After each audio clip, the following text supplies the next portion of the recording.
En Centrafrique, la tension monte à l'approche des élections. Face à la flambée de violence, le Conseil national de transition a réagi. Dans une déclaration rendue publique ce mardi, les parlementaires lancent un ultimatum au gouvernement.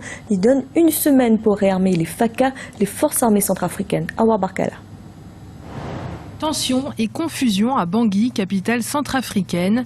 À l'approche de l'élection présidentielle au calendrier incertain, des violences ont éclaté au sein de la capitale. Face à cette situation et pour renforcer la sécurité du pays, le Conseil national de transition a lancé un ultimatum d'une semaine au gouvernement afin de réarmer les FACA, les forces armées centrafricaines. C'est le gouvernement qui a la responsabilité de la vie de la population, la responsabilité de la paix, de la sécurité. Vous savez que la sécurité, c'est tout de même la principale mission du gouvernement actuel. Mais il y a aussi la part de la communauté internationale. Puisque ce n'est pas un régime normal, la communauté internationale et, disons, la République africaine est sous la tutelle de la communauté internationale.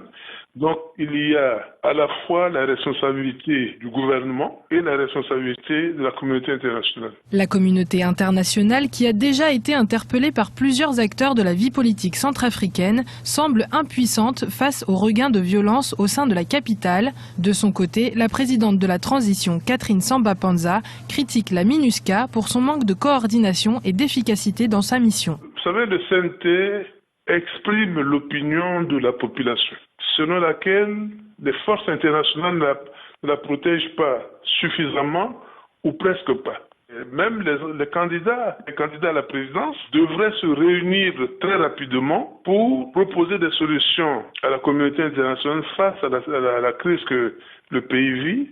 Et au lieu de penser d'abord aux élections. Si certains candidats à la présidentielle réclament une troisième période de transition, le CNT ne peut voter une mention de censure contre les autorités actuelles. Le ministre de la Défense sera d'ailleurs convoqué ce mercredi 4 novembre afin de répondre aux questions des parlementaires.